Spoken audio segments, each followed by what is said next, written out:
Hello everyone, एक बार फिर से स्वागत है आपका हमारे नए लेक्चर वीडियो सीरीज में। आज हम पढ़ने वाले हैं पावर एंड इंडस्ट्रियल इलेक्ट्रॉनिक्स के कुछ ऑब्जेक्टिव क्वेश्चंस है, उनके बारे में पढ़ेंगे।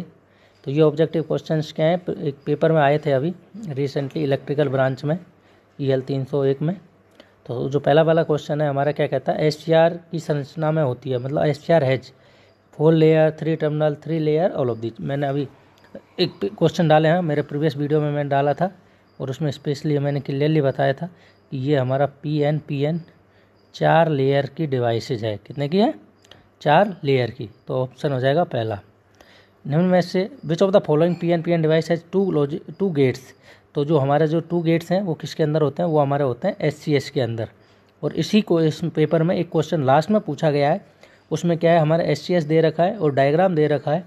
एक बार मैं दिखा देता हूँ। देखो इसमें कि जो यहाँ पे देखो SCS दे रखा है और हमें देखो डायग्राम दे रखे हैं, उनमें भी हमें पता करना है। तो देखो यहाँ पे भी हम इजीली पता कर सकते थे इस वाले में कि जो SCS है उसमें 2 गेट, ये SCS है, ये कौन सी है? 2 गेट वाली डिवाइसेज है। तो इसी क्वेश्चन में इसका आंसर छिपा था, अगर किसी ने देखा था तो।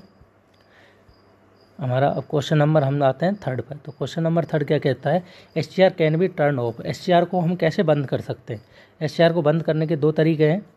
एक तो क्या है, reducing the anode current below holding current. अगर होल्डिंग करंट से हम अगर एनोड करंट को डाउन कर लेंगे तो हमारा SCR टर्न ऑफ हो जाएगा। दूसरा क्या है कि हम उसकी पोलरिटी को अगर चेंज कर देते हैं, एनोड को कैथोड को एनोड से कनेक्ट कर सकते हैं, और कह सकते हैं, और जिसका है हम कह सकते हैं reversing of anode voltage. Gates का कोई लेना देना होता ही नहीं है टर्न ऑफ करने के लिए। ध्यान रखना कि SCR में गेट का कोई रोल नहीं होता है। एक बार SCR ऑन हो जाता है, उसका कंट्रोल, गेट से कंट्रोल ख़त्म हो जाता है। उसके बाद अगर उसको हम ऑफ कर लेते हैं तो दोबारा से वो रिगेन करता है गेट उसको। तो इसलिए इस वाले आंसर में हो जाएगा आंसर डी, मतलब both A and B। SCR can be turn off reversing the anode voltage, मतलब एनोड वोल्टेज को रिवर्स करके, दूसरा एनोड धारा को होल्डिंग करंट से कम करके। तो SCR को टर्न ऑफ मतलब बंद किया जाता है, ऑफ किया जाता है 2 तरीके से। तीसरा क्या है कि the function of snubber circuit connected across SCR। जो फंक्शन है स्नेवर सर्किट का वो क्या है? To suppress the dB/dt। तो ऑप्शन नंबर A। फिर नेक्स्ट क्वेश्चन है, in a UJT with BB as a voltage across 2 base terminal. 2 base terminal के बीच में जो वोल्टेज है वो BB है, और ammeter voltage VE, peak point is given by, तो वो हो जाएगा हमारा नीटा बीटा D प्लस BBB। तो उसका आंसर आ जाएगा हमारा C। उसके बाद जो नेक्स्ट क्वेश्चन है उसमें क्या दे रखा है हमें, एक UJT में SCR को ट्रिगर के रूप में प्रयोग किया जाता है, जिसके पैरामीटर नेम नीटा इजकल टू 0.64 दे रखा है, VBB 20 वोल्ट दे रखी है। UJT में एमीटर वोल्टेज B का फायर करेगा, कब करेगा, कितना B पे? तो उसकी वोल्टेज आएगी हमारी, इसको देख लेना, 12.8 आज का आंसर है। पहले से जो आंसर टिक किए गए हैं उनको मानना नहीं है, वो किसी बच्चे ने पहले कर रखे हैं तो वो गलत भी हो सकते हैं। इसके बाद हमारा क्वेश्चन नंबर हम आते हैं 7th पे। तो क्वेश्चन नंबर 7 हमारा कहता है ट्राइएक इज इक्विवेलेंट टू। अगर ट्राइएक को आप देखोगे, उसका डायग्राम देखोगे तो वो 2 थायरिस्टर के साथ पैरेलल में होता है। एक तरह से यूँ मान लो कि अगर हमने ये बनाया है PN, अगर ये 2 थायरिस्टर है, इसको अगर हम इस तरीके से तोड़ देते हैं तो ये हमारा किस तरह से काम करेगा? 2 थायरिस्ट और 2 थायरिस्टर इन एंटी पैरेलल। जो ट्राइएक एक इक्विवेलेंट होता है 2 थायरिस्टर इन एंटी पैरेलल। उसके बाद है thyristor is nothing but A control switch. जो थायरिस्टर है वो कुछ नहीं है, एक क्या है? कंट्रोल स्विच है। In a thyristor minimum current required to maintain the device. एक थायरिस्टर के अंदर जो मिनिमम करंट जो रिक्वायर्ड होता है उसको ऑन रखने के लिए, उसे हम कहते हैं होल्डिंग करंट। पहले वाले आंसर को नहीं मानना, लैचिंग करंट क्या है आंसर? Holding current. उसके बाद हमें जो क्वेश्चन नंबर 10 दे रखा है, BI कैरेक्टरिस्टिक्स। जो BI कैरेक्टरिस्टिक्स है वो किसकी है? ये मॉसफेट की है, डाइएक की है, ट्राइएक की है, SCR की है। तो देखो ये हमारी जैसे मॉसफेट की तो कुछ इस तरह से होती है, ठीक है। डाइएक और ट्राइएक ये हमारी हैं किसकी? ट्राइएक की। ये एग्जैक्टली इतना सीधा नहीं होता, कंफ्यूज नहीं होना है, क्योंकि जो इसमें ट्राइएक की अगर कैरेक्टरिस्टिक्स देखोगे आप तो ये कुछ इस तरह से होती हैं, पर लगभग इसी से मैच खाती होती हैं। तो इसका आंसर जो आएगा हमारा, वो आंसर आ जाएगा, वो किसका है? क्या है? ट्राइएक। इसके बाद हम आते हैं क्वेश्चन नंबर 11 पे। विच डिवाइस इज यूनिपोलर। जो हमारी डिवाइसेज है वो यूनिपोलर कौन सी है? तो हमारा जो मॉसफेट है मतलब जो एफईटी होती है वो हमारी यूनिपोलर होती है, इसलिए इसमें माइनॉरिटी कैरियर नहीं होते होल्स वगैरह, तो इसलिए इसमें हम क्या करते हैं ये लेस नॉइजी भी होती है। इसके बाद नेक्स्ट 12 क्वेश्चन है, ये न्यूमेरिकल है, इसका आंसर हमारा बी आएगा, सॉल्व कर लेना। इसके बाद आ गया हमारा क्वेश्चन नंबर 13, इसमें कह रहा है in phase AC to DC rectified circuit the ratio of output ripple frequency to the supply voltage. 3 phase में AC टू DC जो रेक्टिफायर है उसमें जो ratio output ripple frequency to supply voltage होती है वो होती है हमारी 6 टाइम, मतलब आंसर क्या आ जाएगा सी। इसके बाद नेक्स्ट क्वेश्चन है 14, वो क्या कह रहा है चॉपर कन्वर्ट, चॉपर क्या करता है DC को DC करता है, तो क्या आंसर आ गया मेरा इसका चॉपर का बी, DC टू DC।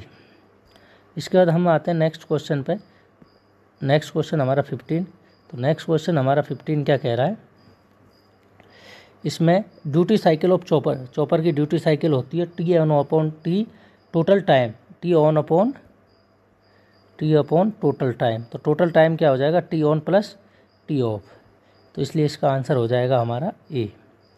इसके बाद एक current source inverter CSI is obtain by inserting a, तो किस तरह से हो जाता है एक large inductance in series with DC supply voltage.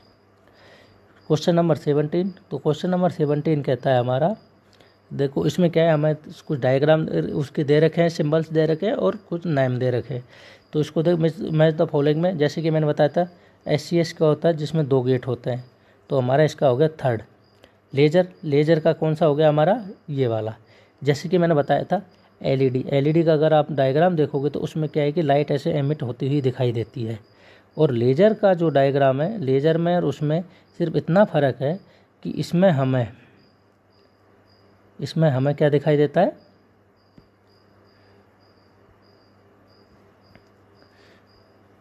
इसमें हमें देखो ये लाइट इसके अंदर आती हुई दिखाई देती है, तो ये कौन सा हो गया लेजर का, तो हो गया हमारा फोर्थ, SCS का हो गया मेरा थर्ड, SCR का तो आप बिल्कुल क्लियरली जानते ही हैं हर कोई, ये रहा एनोड कैथोड और गेट, बचा कौन सा SCS, इसका इसका SUS का, तो SUS का हो गया हमारा सेकंड, तो इसके लिए हमारा ऑप्शन हो जाएगा डी, क्या सिलिकॉन, एक बार दोबारा से मैं कर देता हूँ, डी फर्स्ट का तो हो गया फोर्थ, सिलिकॉन कंट्रोल रेक्टिफायर का ये हो गया, उसके बाद SCS का हो गया थर्ड, SUS का हो गया सेकंड, और फर्स्ट का हो गया फोर्थ का हो गया फर्स्ट, तो ये आंसर हो जाएगा हमारा डी। इसके बाद आ जाते हैं हम क्वेश्चन नंबर 18 पर, तो क्वेश्चन नंबर 18 क्या कहता है हमारा, क्वेश्चन नंबर 18 कहता है हमारा, क्वेश्चन नंबर 18 में दे रखे हैं हमें कि कन्वर्टर और कुछ टाइप ऑफ कन्वर्जन, तो अभी मैंने थोड़ी देर पहले बताया चॉपर का क्या काम करता है DC से DC, देखो इसमें एक ही ऑप्शन है fix DC to variable DC, तो वो हो गया हमारा चॉपर, मतलब बी का सेकंड हो गया। उसके बाद दे दिया हमें इन्वर्टर क्या करता है हमारा DC टू वेरिएबल AC करता है, मतलब फर्स्ट, थर्ड का कौन सा हो गया फर्स्ट, यहीं से हम आंसर निकल जाएगा, वो हो जाएगा हमारा डी। तो कंट्रोल रेक्टिफायर तो हमारा करता है variable AC to variable DC, cycloconverter करता है हमारा फोर्थ मतलब fixed AC to the variable frequency. The maximum value of firing angle that can be control in a pure resistance trigger circuit, तो वो होगा हमारा 90 डिग्री। एक मैक्सिमम वैल्यू एक रेजिस्टेंस को फायरिंग परिपथ में फायरिंग कोण के लिए उच्चतम मान को कंट्रोल किया जाता है कितना 90 डिग्री। उसके बाद क्वेश्चन नंबर 20 क्या कहता है triac can be triggered by a gate pulse, जो ट्राइएक है उसको हम गेट पल्स से कैसे कर सकते हैं, क्या पॉजिटिव से कर सकते हैं नेगेटिव से कर सकते हैं, तो हम क्या कर सकते हैं 20 का आ जाएगा हमारा पॉजिटिव नेगेटिव बोथ। उसके बाद आ गया 21 the step down cycloconverter uses, कौन सा कम्युनिकेशन यूज करता है, वो करता है हमारा नेचुरल स्टेप डाउन जो साइक्लो कन्वर्टर है। इसके बाद हम पहुंचते हैं हमारा क्वेश्चन नंबर 22 पे। क्वेश्चन नंबर 22 क्या कहता है हमारा the speed of DC control can be control by using, तो दो स्पीड जो DC मोटर की वो हम किससे करते हैं थायरिस्टर से।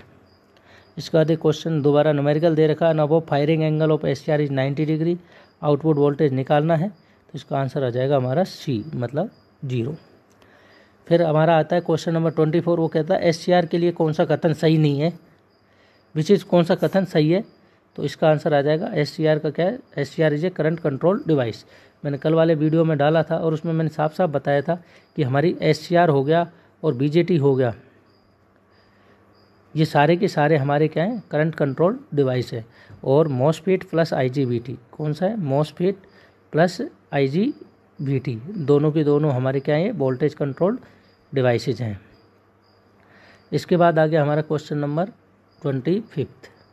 क्वेश्चन नंबर 25 क्या कहता है, the chopper in which current remains positive but voltage में भी पॉजिटिव और नेगेटिव। तो एक चॉपर जिसमें हमारा जो करंट तो पॉजिटिव रहता है बट जो वोल्टेज है वो पॉजिटिव और नेगेटिव कुछ भी रह सकता है। करंट तो हमेशा पॉजिटिव रहेगा और वोल्टेज पॉजिटिव नेगेटिव भी रह जाए तो वो हो जाता है हमारा क्लास टाइप सी चॉपर। इसके बाद अगेन मैच द कॉलम है, जिसमें हमें क्या दे रखे हैं, पावर इलेक्ट्रॉनिक कंट्रोलर दे रखे हैं और उनकी एप्लीकेशंस दे रखी है। तो देखो कंट्रोल रेक्टिफायर हमारा क्या काम करता है, control rectifier rolling mill device में। उसके बाद आ गया चॉपर हमारा इलेक्ट्रिक कार में, सेकंड। साइक्लो कन्वर्टर हमारा किस में आ गया, सी का फर्स्ट एयरक्राफ्ट सप्लाई में। और इन्वर्टर हमारा किस में आ गया, इंडक्शन हीटिंग में। ठीक है। उसके बाद question number 27 SMPS are superior to the linear power supply in respect of.